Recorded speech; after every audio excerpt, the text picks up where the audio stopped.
Forum. The City of Longmont is governed by a 7-member city council, including the mayor. The mayor is elected to serve a 2-year term, and each council member is elected to serve a 4-year term.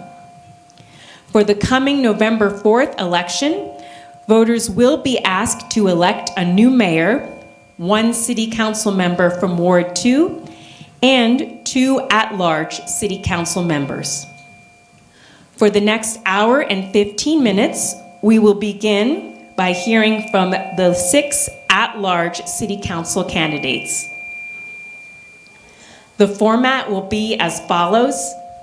Each candidate will have 1 minute for an opening statement. We will then ask questions that have been submitted online by the Longmont community. Please note that in some instances, our lead question reviewers have combined several similar questions into one question on that topic. In most instances, each candidate will have 1 minute to answer the question. Please do not do any actions to interrupt or disrupt the forum. Please refrain from clapping, booing, or otherwise showing your approval or disapproval of any response. The candidates are seated in the order they will appear on the general election ballot. Now to the opening statements and questions. For the opening statement, we will begin with at-large candidate Prieto. Good afternoon. Thank you for having me today. My name is Crystal Prieto, and I was born and raised here in Longmont. I am the chair of the City of Longmont Housing and Human Services Board. I've worked within nonprofit schools and local government, and throughout that time, I have spent time with thousands of families over the years, helping them to meet their most basic needs. I'm a mother, small business owner, and a person who's just extremely dedicated to our community and making change. One of the reasons I'm running today is because I grew tired of not being able to do more for my community. And so when the opportunity presented itself, I decided it was my time to step up, especially given my experience in our Housing and Human Services Board as the chair and other initiatives that I've been a part of here in the city. So thank you for your time. I really appreciate it. Candidate Kalkofer. Thank you to the League, Longmont Public Media, for having us here. Thank you to the audience and everybody who's watching at home. My name is Alex Kalkofer, and I'm running for at-large here in the city of Longmont. My wife and I moved out here in 2008, and we've finally built roots in this community. I am the chair of the Transportation Advisory Board here in Longmont, as well as the chair of Community Action for Boulder County. And I'm also board of trustee at the Longmont Elks Lodge. I want to give back to this community that has given us so much, and it's finally my time to really advocate for the community and my kids who are also here today. And I want to make the city strong for all of us, for small businesses, for transportation, and then the people who work here, I want them to be able to live here as well. Thank you very much for having me. Candidate Lemke. My name is John Lemke. I am an engineer by training. Very active in the voting reform space. Worked at a whole bunch of companies here in Longmont. I've helped build out 3 factories here. I've worked in aerospace, tech, robotics, oil and gas, mining, and construction. I'm hoping to bring business-minded viewpoints to City Council, especially having the experience of growing businesses here and helping them succeed in new industries. Candidate Marsing. Well, thank you, and thank you to the League of Women Voters, Longmont Public Media, EcoCycle for the opportunity. My name is Jake Marsing. I am a husband, I'm a dad to young kids, I'm an educator, and a lifelong advocate for this community. I've spent my life fighting for Longmont, this community that has raised me, that has been a part of my family for 5 generations, whether that work has been teaching our kids or advocating for policy and helping pass laws at the state capitol or serving as vice chair of our Housing and Human Services Advisory Board. This week, a ballot is going to arrive in your mailbox, and you are going to have the opportunity to decide which of the 6 of us is going to go to bat for you and your family every Tuesday night. Which of us will make housing and childcare affordable? Which of us will make Longmont a community where working families can put down roots, make sure that growth is sustainable? Which of us is going to stand up and make decisions that put working people, not developers, not special interests first? That's what my goal is, and I'm looking forward to sharing my positions throughout the course of the afternoon. Candidate Sage. Thank you very much. Thank you to the League of Women Voters and everyone here watching and at home. My name is Regan Sage, and my signs, my dress, my buttons are purple because Longmont is purple. I am the only unaffiliate candidate who's running in this race. I believe that the job is representing everyone who lives here in Longmont, regardless of whether they vote for me or whether we agree on anything. I am a generalist, a detailed one. I've worked in a number of different fields. It does not make me an expert, but I do believe in listening to experts. I have an MBA, so I'm very comfortable with spreadsheets, and I want to make sure that our decisions that we make are data-driven. I also have a BFA in theater. I am very collaborative at heart, and I'm a great listener. I believe we have to move forward together. Candidate Altshuler. Good afternoon, Steve Altshuler. To my knowledge, I'm the only one running that has 35 years of small business experience. I've had 3 of my own businesses. The last one I started in 1998 in my garage, and within 2 years, I was the largest Hunter Douglas distributor in Boulder County. I've been in Boulder County for 30 years, Longmont for 18 years. For the past 6 years, I've been attending city council meetings very regularly, so I have been following what they've been doing. The one thing that everybody complains to me about is too much traffic in Longmont and too many apartment buildings being built. 3 years ago, there was a survey done, and that was the 1 and 2 biggest complaints about Longmont, and current city council just keeps building and building. The current city council now wants to do away with the 4-story height limit and start allowing 7, 10, and 14-story buildings. I like Longmont to be the Longmont that I've been living in for 18 years. Thank you. For the first question, we will start with candidate Kalkofer. As a city council member, what can you do to help people overwhelmed with the process of opening a small business? Thank you for the question. When I was growing up, my mother had several restaurants and some clothing store businesses. I know the struggles that small businesses have. One of the things that City Council can do is help with the permitting process and also expanding some incentives to businesses, communities in the north.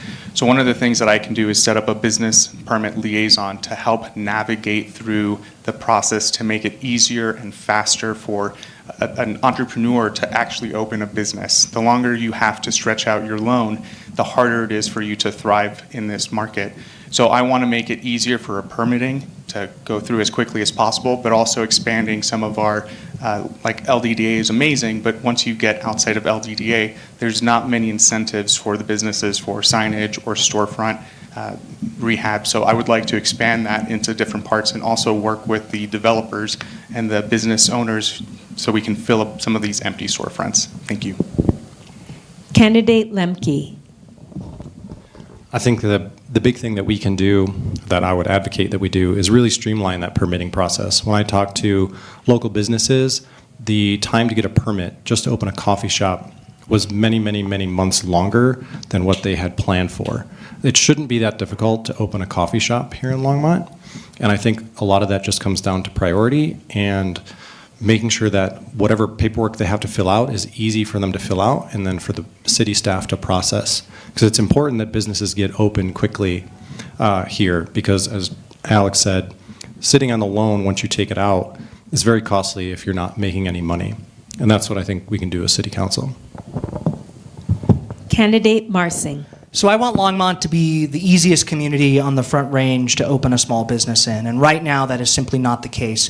Too many of our small business partners, whether that be the folks at the Chamber of Commerce or folks just looking to get the opportunity to succeed, have told me in my conversations with them that not only is the city of Longmont not an easy place to open a business in, it's actively difficult, that the city often feels like they're working against entrepreneurship rather than with and alongside entrepreneurs. That has to change, and that culture has to change. I support Alex's idea of establishing a permitting liaison, a 1.0 FDE, to help entrepreneurs and work with staff and entrepreneurs to streamline that permitting process.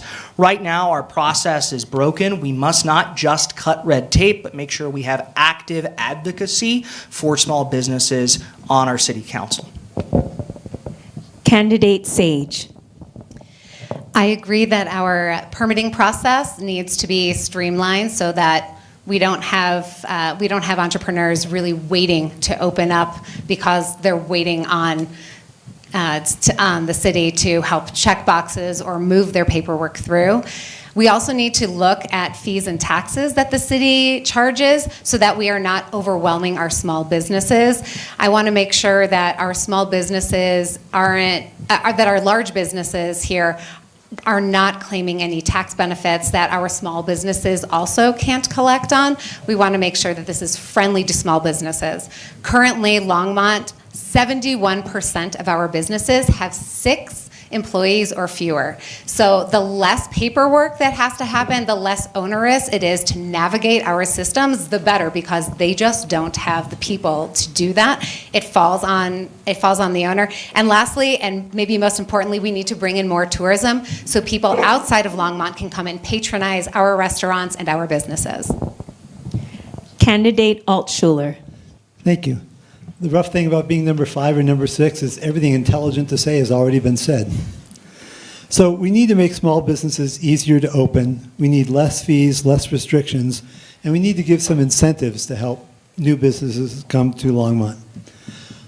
In that end, one of the things that people are talking about now that I think will be very bad is the new minimum wage increase. They want to increase minimum wage from $16 to $22 an hour.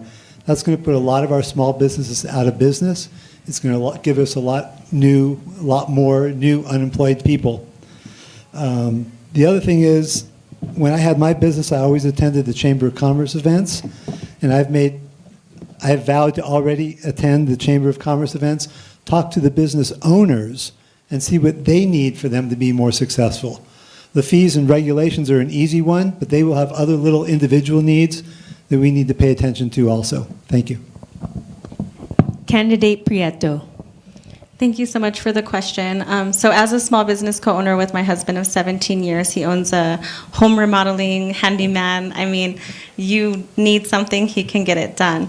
I understand personally what small businesses are going through and some of the challenges that it takes to really help them. Some of the things or ideas that I have are streamline resources for small businesses to move them up the chain. That could be like create programs that are working as incubators and accelerators for some of our small businesses to make sure that they have the resources they need, whether it's in marketing, finances, anything along the lines that it takes a small business to run a business. I'm planning to create those programs and help provide those. Also look at future developments and make sure that they are creating spaces for startup, and also improve ordinances and implement improvements to areas where small businesses might be struggling because it's not a nice area and people are not showing up to those spaces. A couple other ideas I have as well is have incentives and subsidies to help small businesses when they're struggling. Thank you. The next question comes from our co-sponsor for today's forum, EcoCycle. Studies have shown that applying compost to soils increases drought resiliency, supports regenerative agriculture, and reduces methane from landfills.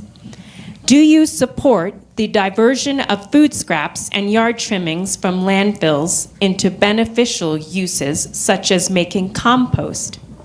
What ideas do you have to further increase diversion of these organic materials and promote the use of finished compost on agricultural, municipal, commercial, and residential landscapes? Candidate Lemke.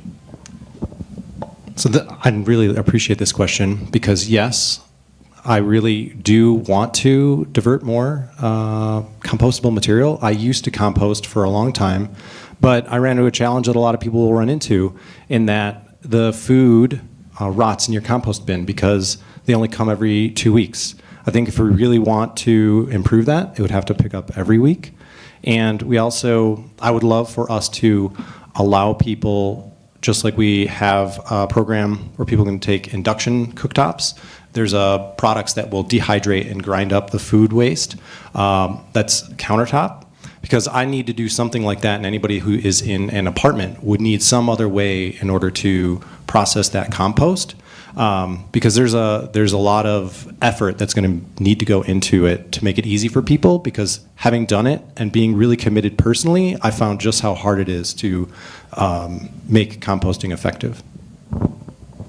Candidate Marsing. So I'm a strong supporter of compost and expanded composting infrastructure. I've actually composted in my own home. We currently compost. When I started dating my wife a few years back, she had a little box in the kitchen where she would put food scraps, and she'd put worms and all sorts of different things in there, and that was an exposure to compost that I think was needed for me as somebody who grew up in this community, a place where compost was evolving. As that evolution continues, we need to make sure that compost works, and the way that we make sure it works is really by investing in two things: education and making sure that the math works. We need to make sure that folks in Longmont, our residents, broadly understand what can be composted, what cannot be composted, and that's going to take investment from council, specifically from elected leadership, to share that message with folks, as well as just generally understanding from our communication side how we do that. The other piece is we need the financial math of composting to work better so it doesn't increase people's rates. One of the ways we do that is make sure we have on-site composting facilities in the city of Longmont that actually serve our residents. I fully support getting there so long as it doesn't happen on open space. Candidate Sage. I too am a proponent of compost. I compost at home. I composted in cities where there isn't really anywhere to use a compost other than your own plants in your household. It absolutely has incredible benefits, not just in reducing our waste into landfill, and off-gassing, but it also is really beneficial to the land around us. The lift is absolutely in the education. We need to reach out and partner with St. Vrain schools to make sure that they are teaching our kids every year how to do it, because there are a number of ways of doing it, and a lot of people don't know both what it is that they can compost and how it is to compost in order to reap the most benefits for that. So education in schools, education in community and cultural events. We already talk about fire safety. This is another touch point that we can have as resources to the people in our community. Thank you. Candidate Altschuler. Thank you. So there is absolutely no reason not to compost. It's like the easiest thing you can do to help the environment and our soil. We compost at our house. I've got a garden in the backyard. We take it from the trash container and put it out in the compost bin, put it into the garden, grow our tomatoes and zucchini and squash and all that good stuff. 15 years ago, when my daughter was 5 years old, she went to Blue Mountain Elementary School. When that school first opened, they had some very nice garden areas, and they would plant gardens out there, and kids could watch things grow every day. Since then, they've paved over those areas, which I disagree with. Like Sage was saying, sorry, like Regan was saying, we need to educate the kids, because it all starts there, and then they will keep continuing it as they get older and older. It's a great thing to do. There's absolutely no reason not to do it. Thank you. Candidate Prieto. Thank you so much for your questions. So I am a supporter of composting. Some of the things that we can do is continue to work with Boulder County to establish a facility that will further strengthen our composting here in Boulder County. A couple other things as well I would say is education, right?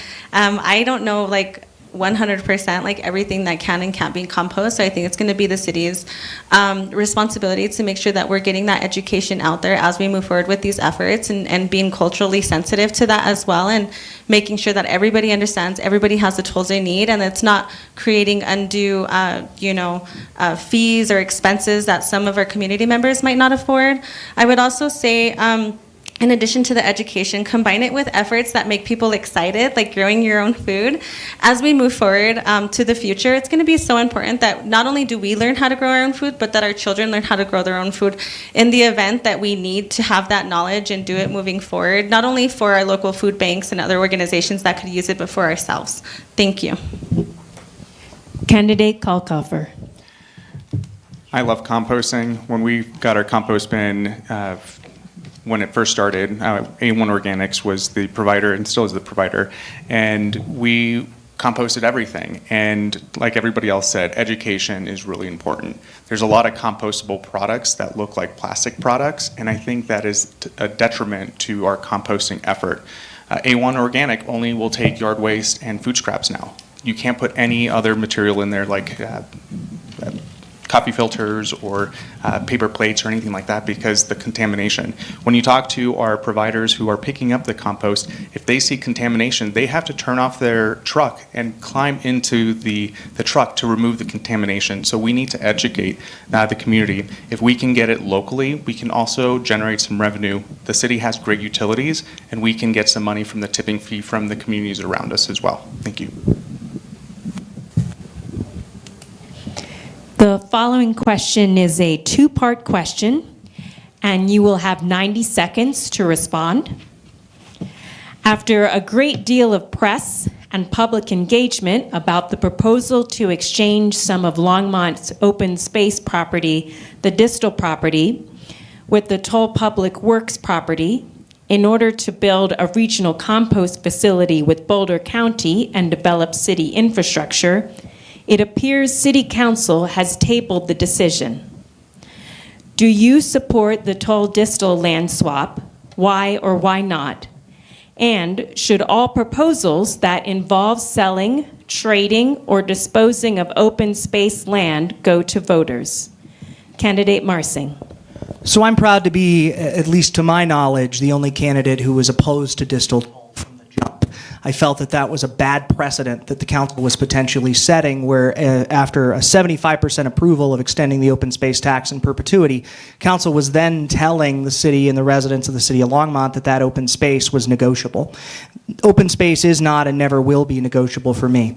We need compost infrastructure, as I said before, so long as it isn't on open space. I was really pleased to see the outcome this last week, where it appears that negotiations on that land swap fell apart, and it will not be happening. I think that's the right decision for us in this moment. We can find other properties for that compost infrastructure without damaging the precedent that we're talking about. I think the second part of the question is important, though, as well, about would I support a ballot initiative regarding these kinds of open space swaps. Sure, I would support getting an initiative on the ballot related to those kinds of issues, but I don't think it should take a ballot initiative for elected leaders to lead on core community questions. And that was a core community question that our residents brought forward. I listened to folks like Dan Leftwich, a former open space staff member here in the city of Longmont, who raised concerns about the way that the project went forward.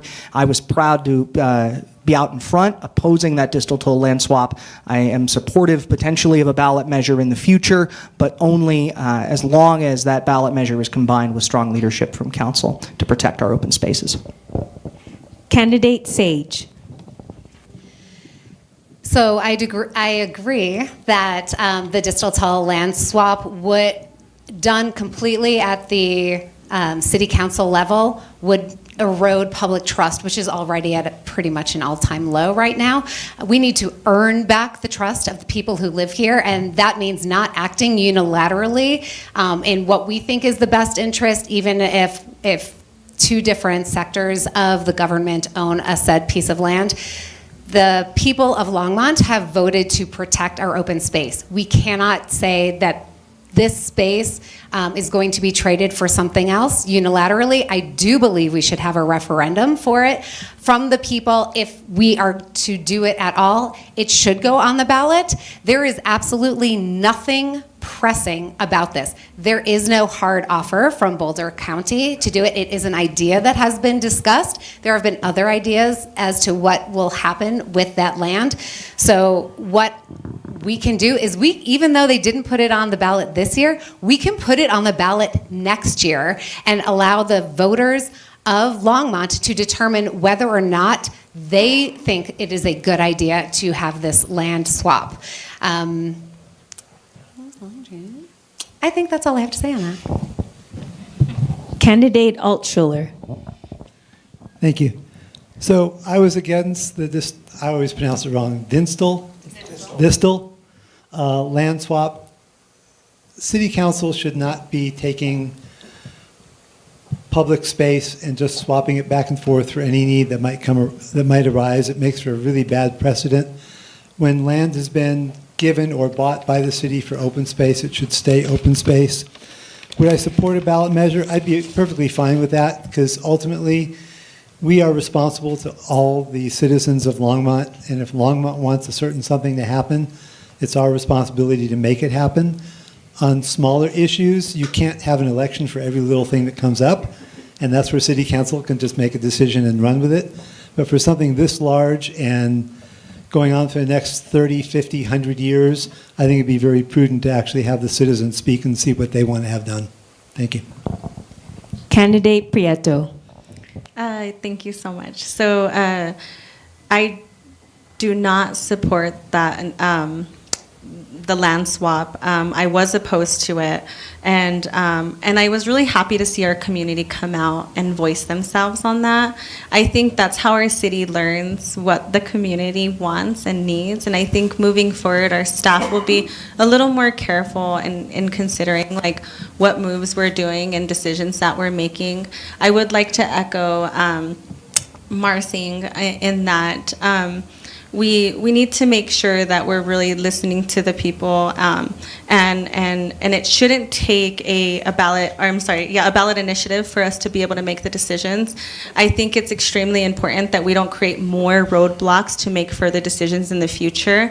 And elections can be expensive. Putting things on the ballot can be expensive. I'm all for giving the people of Longmont a voice, but it shouldn't be through a ballot initiative. I think, again, the city was very responsive to that. They decided to just not move forward with it, and then I was happy to see that. In addition, I think just working with staff and, again, letting them know what the expectations are, letting them know that processes take time, and we would like to be a part of those processes, and just making sure we're establishing expectations around what they're bringing to council, allowing us enough time to read and understand and listen, and not giving us hard deadlines like they have been is also going to be important moving forward as well, so we can stay tuned in.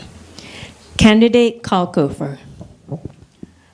Open space was voted 74% by the people in our community.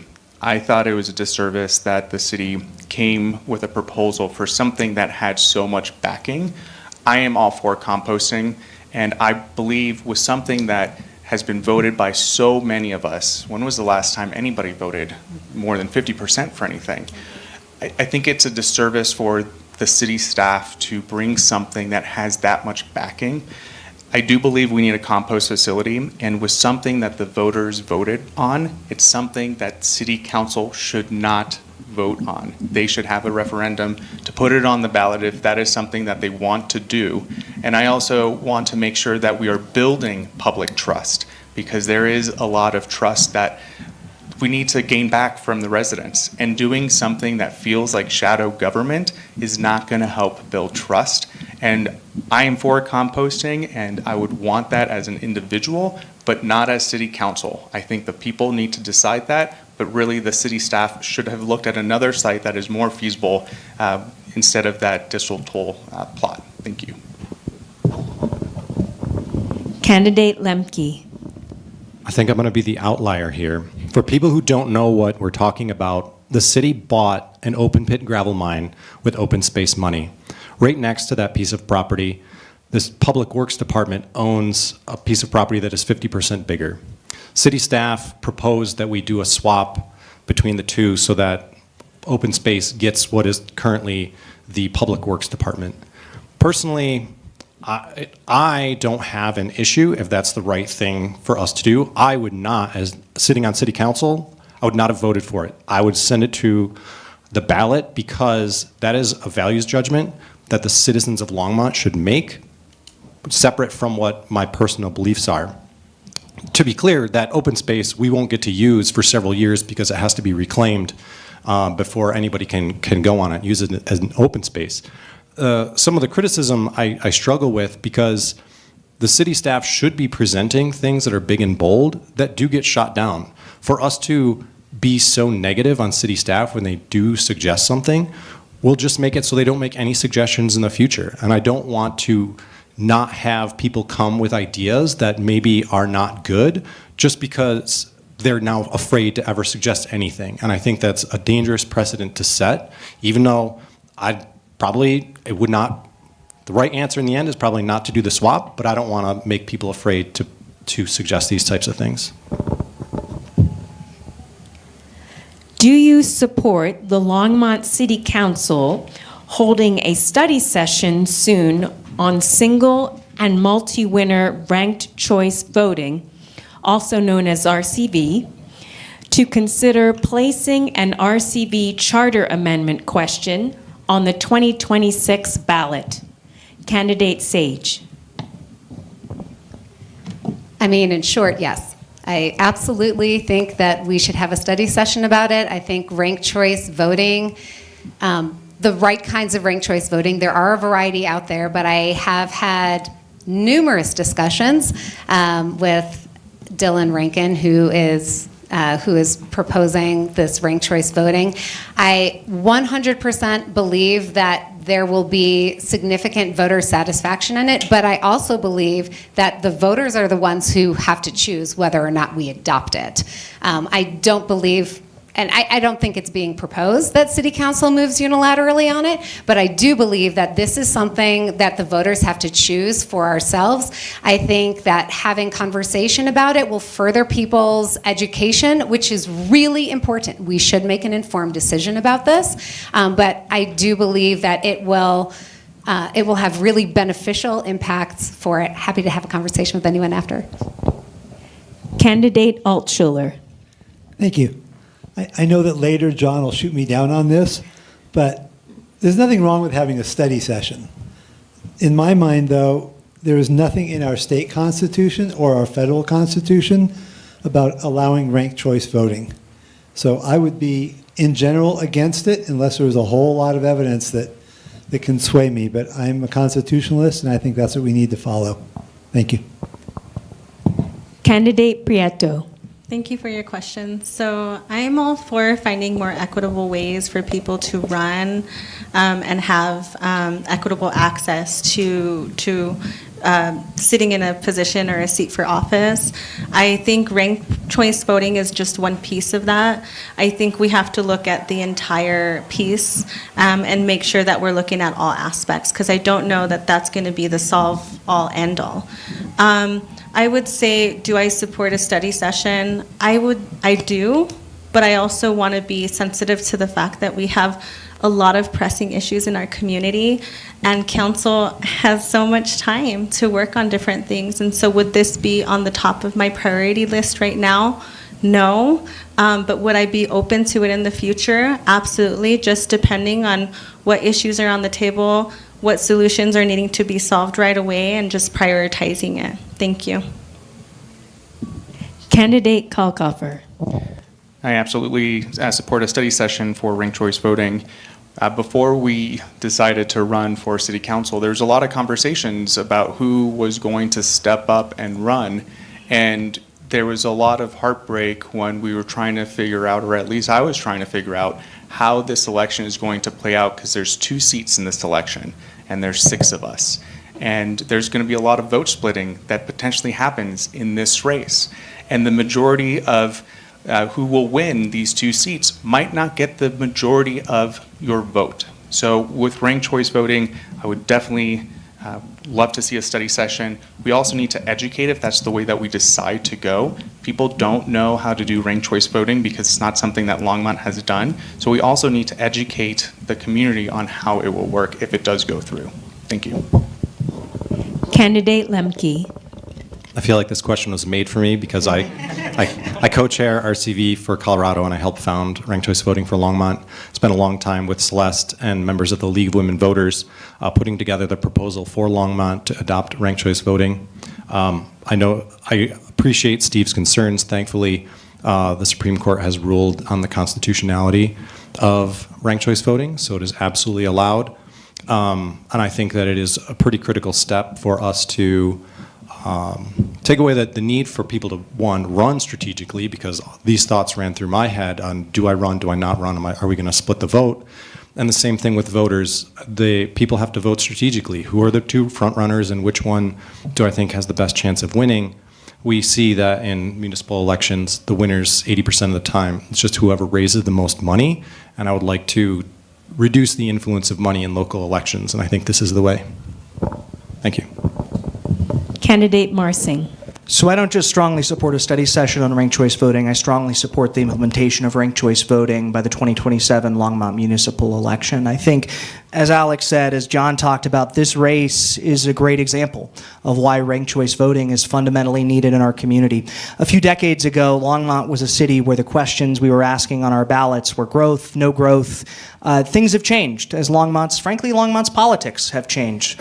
Longmont is largely a left-leaning, more progressive community, certainly than it was when I was a kid. And there are maybe 4 or 5 of us up here, although Reagan isn't unaffiliated, who will certainly, who potentially will split the vote in a way that doesn't reflect the majority interests of the city of Longmont. I think ranked choice voting is a way to protect Longmont's democracy and make sure that the majority of our residents have their voices heard and represented on council as efficiently as possible. If raising the amount of permanently affordable housing has not made Boulder more affordable, what are the expectations for a similar approach in Longmont? Candidate Altschuler. So affordable housing is one of those things that sounds great. It gets people excited, more people can afford to live here. I just feel that most of affordable housing, the reason people usually talk about affordable housing is our police officers need to live close to where they work, our fire department needs to live close to where they work, our school teachers should live close to where they work.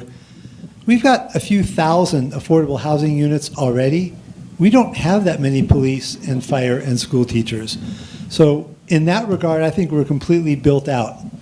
As far as affordable housing for the majority of anybody that wants to live here, there's never going to be any end of it. People move to Longmont because they couldn't afford to live in Boulder. If someone can't afford to live in Longmont, you move down to the next town. That's the way it's always been, and we can't just keep flooding Longmont with thousands and thousands of more people. Thank you. Candidate Prieto. Thank you for your question. So I am the chair for the City of Longmont Housing and Human Services Board. I'm also a family development specialist for EFA in Boulder. And I meet with a lot of families, help them gain access to affordable housing and understand the systems and the issues very well. And I would venture to say the best out of all the candidates up here. What I would say is, yes, is our efforts toward affordable housing making a dent? And I think we all ask that question as we go to the grocery store and pay our mortgage and our housing and our rent. But it doesn't mean that we have to stop those efforts. I think we continue strategically in providing affordable and attainable housing to our residents here in Longmont, but it's a big beast. I mean, this issue didn't happen overnight, and it's going to take a long time for us to actually get a handle on it. In the meantime, one of my solutions is strengthening our social safety net and making sure that we have resources for families to stay afloat. So even though they're having to pay more than 30% of income toward their housing, that we have other resources like food and food banks for them to get food from, transportation assistance, utility assistance, and other needs, and that's a way to help our community at this moment. Thank you. Candidate Kalkofer. Housing and affordability is not the only thing that is squeezing everybody's pocketbooks. we're renewing our car insurance and it went up $200. Gas is more expensive, electricity is more expensive. The city just implemented a rate increase. So we have to continue to beat the drum about affordability, but we also need to help pull other levers down as well, because it's not just housing that is crunching people, it's groceries, it's transportation. What can the city do to help lower some of those other costs so people can truly afford to live here? It is disheartening to know that 60% of the city staff doesn't live in the city that they serve. We need to help with other programs as well, not only affordable housing, but what can we do to lower the cost of utilities and car insurance? Right now, if we can get more transportation, not everybody will have to have a car.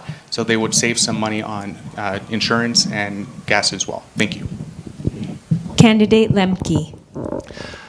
So 14,000 people, or a third of the city, is rent burdened, which means they pay more than 30% of their income in rent. This, I think, should be one of the very top priorities of City Council, because that is a thing that the government is actively doing, is driving up the cost of housing through our housing policies.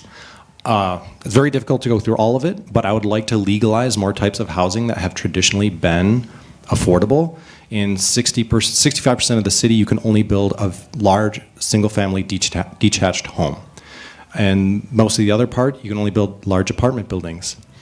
We have to unwind what the federal government has pushed on cities across the country for the past 50 years, so that we can build houses that are affordable at the market rate.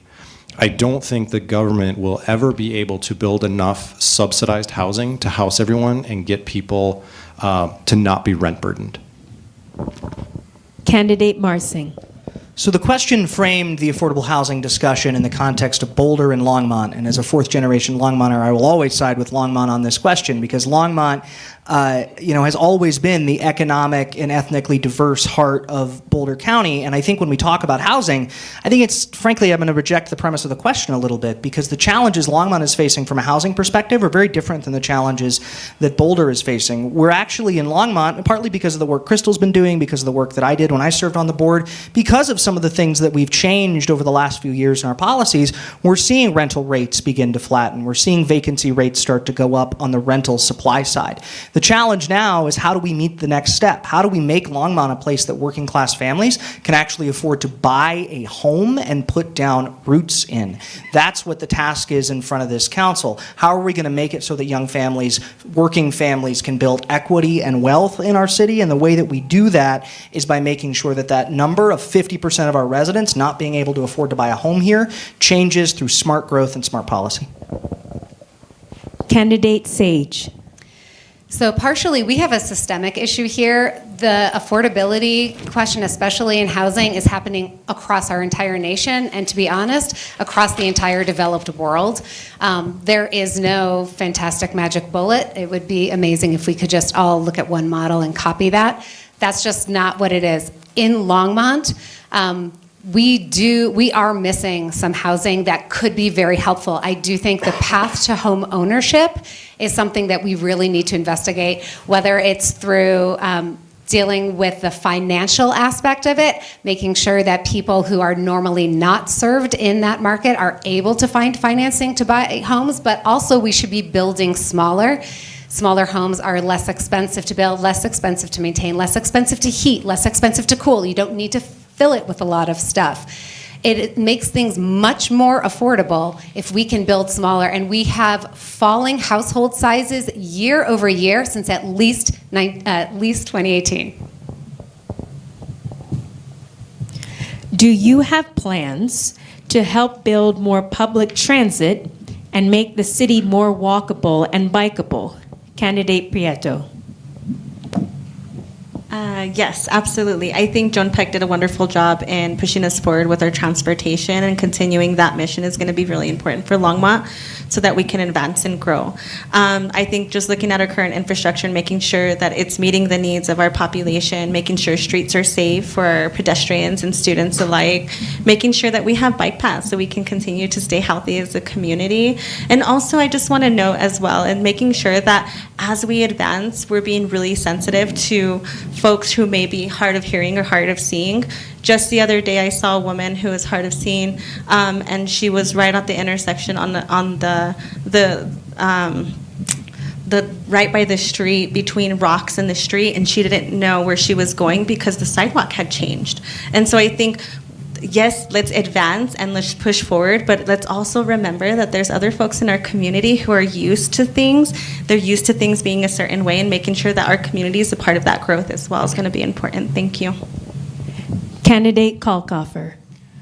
As chair of the Transportation Board here in Longmont, this is my question, like John's was ranked choice voting.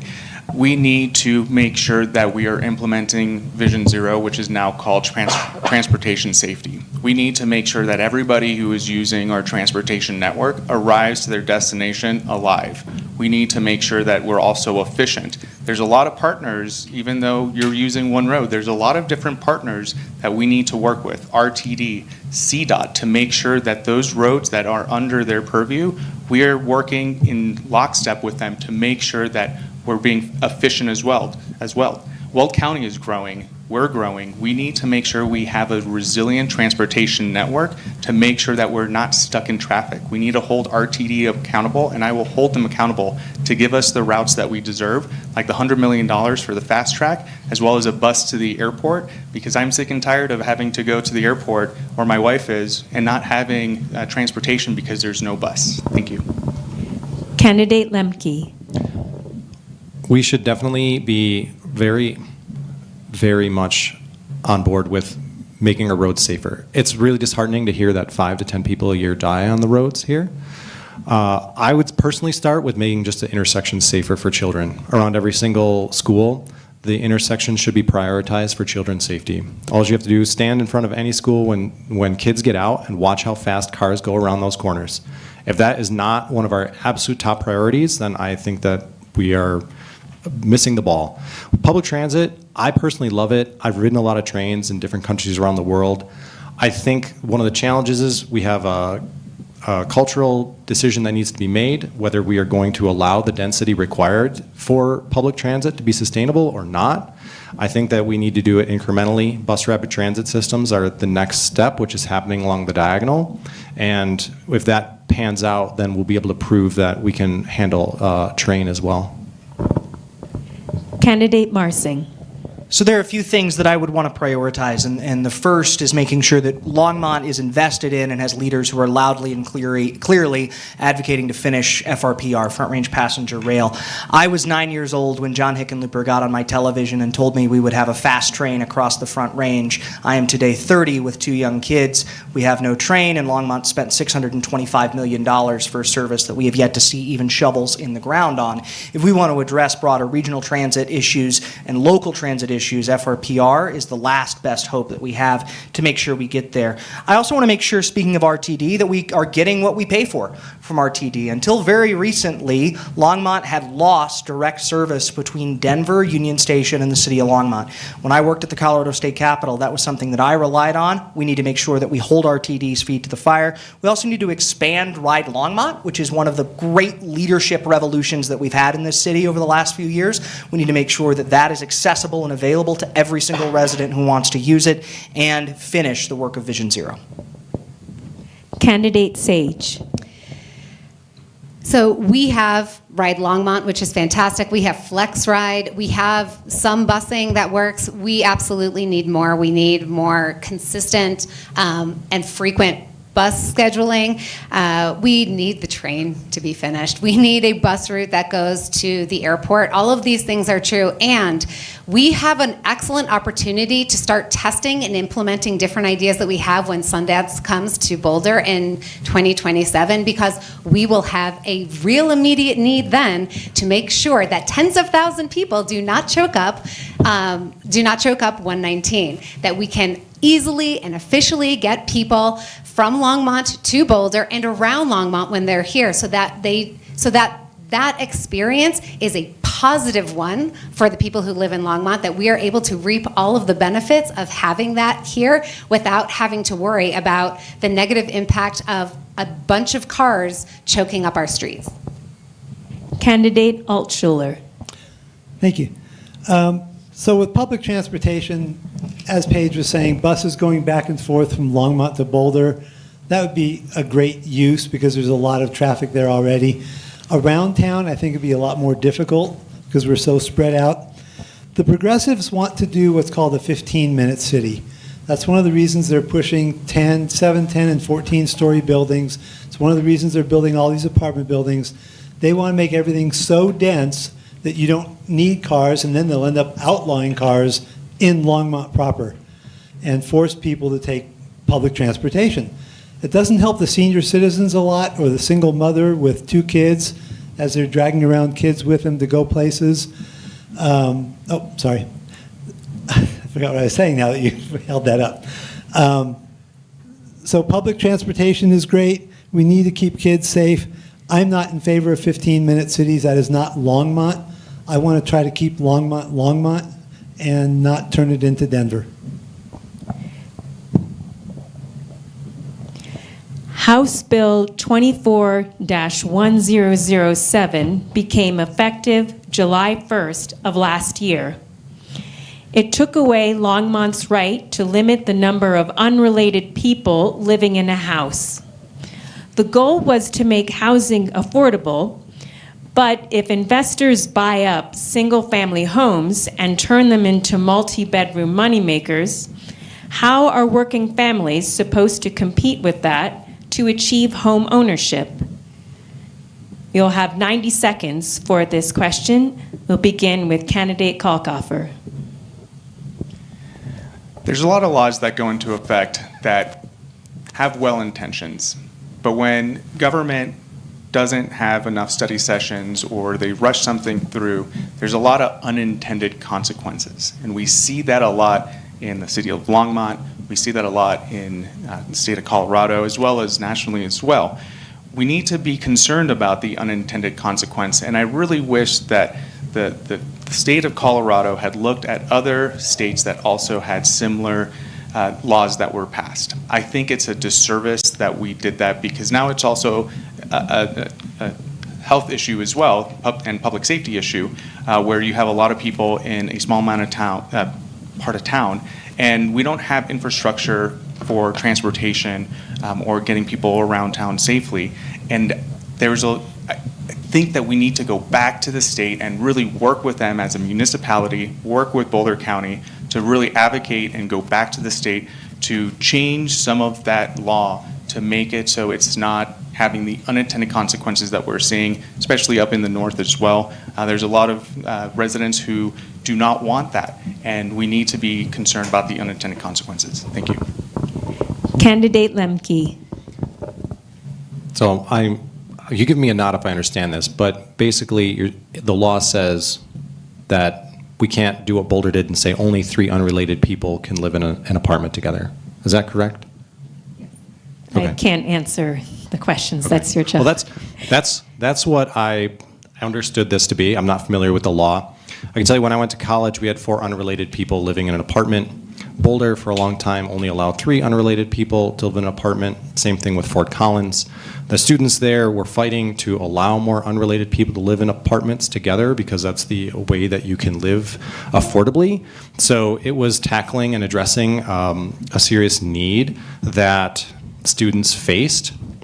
If the question is how do we prevent outside investors to not buy up houses here, there are ways that we can adjust the tax law in order to punish those people. If we really wanted to get fancy, you could raise the mill levy significantly and then only give a homestead exemption to people that live and own the home. And we could make sure that no outside investor ever bought a house in Longmont, if we wanted to do that. I think that answers the question. Candidate Marsing. Thank you so much. Real quick, I want to just tag on to one of the answers to the last question. Steve, you said the progressives want to create 15-minute cities. I'm a progressive. I don't want to create 15-minute cities, so I don't know who you're talking to. But it's important to me when we think about housing policy, we think about people that are going to go to bat for Longmont. I'm the only candidate here who's done the work at the state capitol and passed laws that actually impact communities. I worked at the state capitol for 3 years, and what I found in that process is very often when you're working a bill, the forest gets lost. The needs of individual communities, even folks representing their districts, districts often get lost by lobbyists, by conversations that happen at the state level. And I think legislators often forget that what is best for Telluride is not necessarily best for Longmont. My goal in representing Longmont on City Council is going to be to go to bat for my community, to go to bat for working families in my community, whether it be House Bill 1107 or any other one of the governor's recent proposals that seek to strip home rule authority from local residents. I'm actively opposed to all of them. There's an ongoing lawsuit that I am now firmly believe the city needs to get in on to protect our home rule authority, because local housing policy decisions, local decisions that impact local governments are best made at the local level, not made by legislators in Denver who represent different communities of different interests and ultimately state needs. My focus is going to be on protecting our home rule authority and the residents of the city of Longmont. Candidate Sage. So institutional investors are already doing this in the apartment space. That's one of the biggest issues that we have. Why rents are so high is because institutional investors have been building huge apartment buildings, and it keeps people trapped in a really horrible hamster wheel of rent cycle. I feel maybe differently than some of the other people on here, and I agree that we need to look at the unintended consequences of this, but the reason that this was passed was because there is a need for housing that is less expensive. Not everybody is in their kitchen cooking all the time. Not everybody needs all of the amenities of an individual space. There are people who are just leaving their homes, graduating from high school or college, who need somewhere to live. This was a space that used to be very legal, and I cannot remember what it was called. Boarding house. Boarding houses used to exist. It filled a need in our communities, and when it became illegal, it went away, and it made housing very unaffordable for a lot of people. I think what we have to do is look and see how we can change this so that it's not causing issues, but solving the issues that we have. Candidate Altschuler. And Jake, you may not want to call yourself a progressive, but I know you're very involved with Longmont, and that is their goal. I've been to one launch meeting in my life. I'm not Excuse me, involved this with is launch. Candidate Altschuler's time. So there's a couple facets to this. Earlier this year, there was a house in North Longmont where an out-of-state owner bought the house, converted into a home for sexual predators. They started out with 5 people, a week later 6, a week later 7, a week later 8. They were near parks, they were near schools. It's a family neighborhood with lots of kids. And it came to the attention of City Council. Their ultimate goal was to have 16 people, sexual predators, living in this one house already. And they were collecting like $1,000 per person from the government. So it was a business. City Council reduced it that they can only allow 3 people.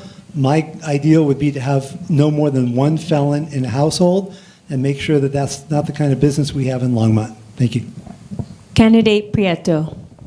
So this is why it's important to have different types of expertise and representation on council. So when I hear this question, I can't help but to think and remember the organization I work for is called the Emergency Family Assistance Association, and we have multiple apartment building shelters for families within the county. And I remember when this was on the table and this was a big issue, it was actually limiting the amount of families or the amount of individuals a family could be sheltered up to in an apartment. So that meant multi-generational households with grandma and grandpa. Hey, sorry, grandma, grandpa, but you can't stay here because, for one, we don't have single adult household housing, and it's only for children. And so it was really creating issues in our community. And so what I think is nothing's going to start off perfect, and I would kind of echo what John said a little bit, is we just have to really develop that policy and move forward and say, okay, fine, we're going to allow multi-generational families to live in households because it's unaffordable, but what can we do to make it to where investors can't come in and build this housing or take up this housing and make it more unaffordable for our city? Thank you. In 2024, staff secured a $295,000 state grant to further Longmont's research on air quality data. And the funds are expected to be available to Longmont this year. What do you see as the biggest contributors to Longmont's poor air quality, and how would you utilize these funds to reduce it? Candidate Lemke. So the biggest one is wildfires. That should be pretty obvious. The second one that is harmful to human health is the byproducts of combustion. So cars release nitrides of nitrogen oxide, basically, and that combines into tiny little particles that are 2 microns. That stuff is so bad for human health, and particularly for pregnant women. That is by far what it is we need to be targeting. The challenge is I don't think that Longmont has any legal authority to regulate that. If we're going to do anything about it, we have to reduce the amount of engines that are burning fossil fuels, essentially, which is pretty tough. But ideally, we encourage people to either not drive as much, drive cleaner burning cars, or we have to have public transit systems. Thanks. Candidate Marsing. Thank you so much. And just for clarification, I'm not a launch member. There are folks here that are. I am not a launch member, but I am a proud progressive. I'm not afraid to shy away from that, and partly because of this exact question. There is no policy more rooted in the history of the progressive movement than air quality and protecting the environment. Going all the way back to Teddy Roosevelt, and as a history teacher, we talk about TR and the movement to protect national parks and improve air quality. Longmont has some of the worst air quality on the Front Range historically, and that's for a lot of different reasons. John mentioned one of them, which is the burning of fossil fuels. This is something that I have spent a great deal of time, including during my time at the legislature, working to make sure that local governments like Longmont have more authority over how we regulate the oil and gas industry to make sure that we keep that kind of development out of our city limits. Recently, City Council also continued to approve more fossil fuel infrastructure in the city. That would have been a vote I would have opposed. I opposed the construction of additional fossil fuel infrastructure because we have to make sure that we're protecting our quality of life. Proud to be endorsed by the Sierra Club in part because of the work that I've done in that space. Candidate Sage. Well, I'm really glad that the grant is funding research because I'm not an expert in this and I would not know what it is that's causing this. So I would really want to look at the data as to where we're finding the pollutants, what the issue is, what the actual mix is, where we expect the air pollution to be coming from. Because if we can do something about it, we should. But my proposing what I think we should be doing based on information that's not yet at our disposal is a bit premature, I think. So we just need to look at what the data shows. We do have gas fields to our east. We have the mountains to our west. I imagine a bunch of things get trapped right here that we may not be causing. So we need to make sure that we are dealing with whatever the cause is as opposed to putting Band-Aids on that may or may not be effective. Candidate Altshuler. Thank you. So obviously, if we got a $295,000 grant, there's no harm in using that to try to find out more information on what is causing the pollutants. I agree. I think it was John said this, possibly Alex. Gas vehicles, obviously, are a large factor. One of the things that I keep advocating for, Longmont does not have enough jobs for the people that are here. Over 50% of the people that live in Longmont drive out of Longmont. They go to Boulder or Erie or Firestone to go to work. If we can get more better jobs in Longmont, then you're driving 2 miles to go to work instead of 20 miles. So not only will that help make our air cleaner, but it'll also help reduce the traffic problem that Longmont is suffering with all the growth we've been going through. Thank you. Candidate Prieto. As someone who was born and raised here in Longmont, I am extremely grateful for our clean water and clean air and open space. And so I'm excited that we have this grant. Again, like someone, Regan said, I'm a people expert and quality of life expert, but I'm not an air expert. And so I think I'm really going to lean on our experts within our community stakeholders, organizations who are doing this work, and making sure that we're utilizing this fund in the right way. I think a lot of the times government gets a little bit happy and is like, yeah, free for all. But this $200 and some million, 90-something $million can go pretty quick. And so I think I'm going to look at it with a really critical eye and make sure that it's going toward those research facilities and practices that it needs to, so that we can actually have solutions here on the Front Range. And then also looking at what other areas Thank can you. we spend it on as well. Thank you. Candidate Kalkoffer. Thanks for the question. I'm also proud to be endorsed by the Sierra Club. We can't build a bubble around our city, and we need to be good advocates with us and everybody around us, including the U.S. and globally as well. What I think we can do with the funds is really look for ways that we can lower our emissions. We can also look at bringing clean tech jobs here. If we can get, like Steve said, people closer to where they need to live, we're not polluting as much. If we can get people on bike trails or walking or even taking public transportation, we can reduce our impact when it comes to our environment. We need to invest in clean tech jobs so we can use that to promote for the rest of the world and the rest of the country being better stewards to this air that we all share together. Thank you. For our final question of the forum, you'll have 90 seconds to respond. We'll start with candidate Marsing. What makes you the best candidate for City Council? There are so many great people who got involved in this race, and I think, we heard earlier about some of the thinking that a lot of us did in making the decision to get in.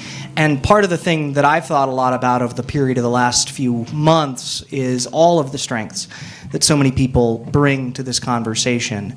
Crystal does great work and has great values. Alex is an expert and a good human, and John cares deeply about core issues. Regan cares deeply and is a great community advocate, and Steve brings financial expertise and a real background in that space. But I think the question that folks at home and folks here are going to be answering over the next 2 weeks is, who's going to go to bat for me and my family? Who's going to make sure that the growth that the city of Longmont has is sustainable, that we can afford childcare in our community, where right now in the city of Longmont, it costs more to send a kid to daycare than it does to send a kid to CU Boulder. And that is an economic crisis for working families. Who's going to address those core challenges, and who's earned the trust of the community to take on that work? I'm proud to believe, and I do believe that I can do that, whether it be because of my experience being a part of this community for 4 generations, whether it's because of the fact that I've been able to teach our kids, work in our legislative bodies, or support the industries and the folks that are involved here. I'm proud to have earned the support of a lot of community leaders who believe my heart is in this work and that I'm ready to take on this job, and I would be honored to have your vote. Candidate Sage. So I am a collaborator at heart. I'm not here to push my own agenda. I 100% want to make sure that the best ideas win. They don't have to be my ideas. I have good ideas. I want to make sure that we are listening to everybody and that we are involving everyone in the process. Our government is for the people, by the people, and I think involving our community in the decisions that we make is extraordinarily important. I'm really exhausted by the divisiveness in our country, and I want to make sure that we are able to communicate with one another, because I strongly believe that our path forward is together. Everybody has their own strengths. We all have something to contribute to our community. And so I want us to start listening better to one another. I want us to collaborate to move forward together, because I believe that the best future is one that is created by all of us together. Candidate Altschuler. Thank you. So some of the reasons that I think I'm the best candidate, and there are several very good candidates here without a doubt. I'm the only one with 35 years of business experience. I know how to balance budgets. To give you an idea, this past week, our city council just approved an additional $60 million added to last year's budget. That's a 13% increase over the year before, and a 13% increase over the year before that. So it's 26% in 2 years, not compounding yet. Who here has made 26% more money than they did 2 years ago? Our current council is not being good stewards of our money. They're building all these apartments so they can get more money from HUD, and they're basically borrowing from Peter to pay Paul. This needs to change. The city is going bankrupt. One of the things I like to say is, who knows that Longmont has no money? The only money they have is the money they take from the citizens in the form of taxes, income taxes, property taxes, sales taxes. So every time that goes up, they're taking money out of our pockets. And I'm the only one that actually has a solution for helping to get more people into low-income housing. I've advocated many times that we take some of the apartment buildings, convert them into condos, and we can sell them, and people's mortgage will be less than their rent will be. That would be an easy conversion.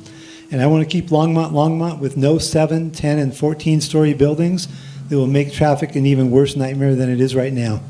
Thank you. Candidate Prieto. So representation matters. Representation and expertise matters. And I don't feel currently, as council is right now, nor if I'm not elected, will the representation that I bring to council be there. And I think that's something that I bring uniquely to council.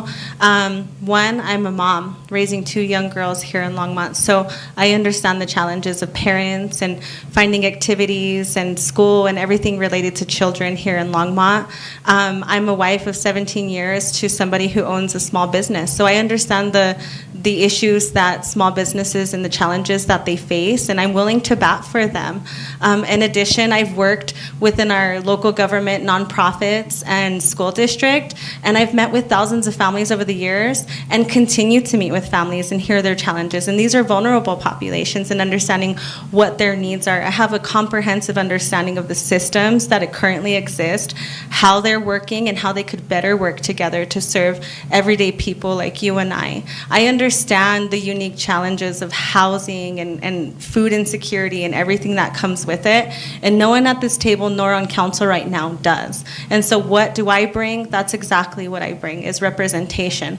In addition, I'm Latina and I can speak Spanish, so I can build trust between our 30% Latinx community who is currently not being represented as much as they should be right now. Thank you. Candidate Kalkoffer. Thank you to everybody here. Thank you to all the candidates. This has been a great class of candidates, and I'm really proud to be up here. I am very passionate. I've moved a lot throughout my life. I've lived in 8 different places, starting in Miami. I'm also half Cuban and half Austrian, moved around a lot, experienced work through retail, working minimum wage, my mom having small businesses, not paying electrical bill and getting final notices from Florida Power and Light. I know how hard life can be, and I want to be the advocate for the community. I want to bring people to the table so we can have conversations and really tone down the temperature that is happening right now. We're community and we're better together. I am so pleased and honored to serve on so many boards, and I want more community members to represent this great city. I want to hear your voices. I will be out in the community and I will actively listen.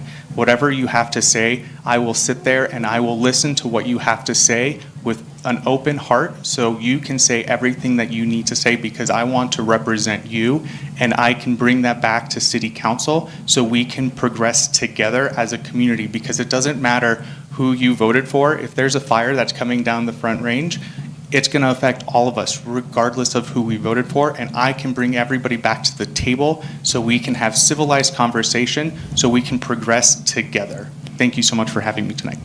Candidate Lemke.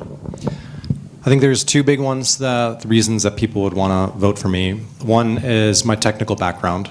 I believe I'm the only person up here who's an engineer. I have a bachelor's and master's in engineering. So, and having worked in a bunch of high-tech industries, I have a good understanding of what it takes for them to come here and succeed, and what we can do to encourage people who do pay a lot to their employees to come and be here. The other one is a lot of the companies that hire me need me to come in and fundamentally change the way that they operate, their business operations. So I am not afraid to propose big and bold solutions to fix problems, because for a lot of things that we face as a community, turning the knobs a little bit is not going to get us there. We have to fundamentally change the way that we approach housing, the way that we approach street design, the way that we approach our transportation network. And I will not be afraid to propose big, bold ideas because they need to all be put on the table so people understand and can debate and decide on what path we want to move forward with, and not just be stuck in the same narrow discussions that we see happening, not only in Longmont, but everywhere in the country. Thanks. On behalf of the League and EcoCycle, I would like to thank our candidates not only for their participation in today's forum, but also for their participation in the democratic process. Running for office and serving as an elected official is hard work. A huge thank you to our forum volunteers for their essential help, and to our 2025 election sponsors, Elevations Credit Union, Inspire Hair and Salon, Christina's Luxuries, and Kaplan and Ernest, attorneys at law. A short and sweet reminder that donations to the League of Women Voters of Boulder County help us continue our education and advocacy in the community. Donate today at lwvbc.org.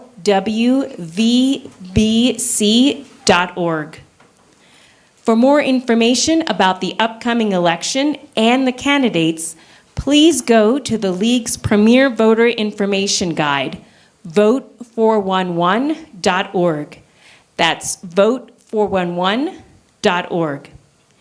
And as always, remember, democracy is not a spectator sport. Thank you for coming, and as we adjourn, please join me in a big round of applause for all of our candidates.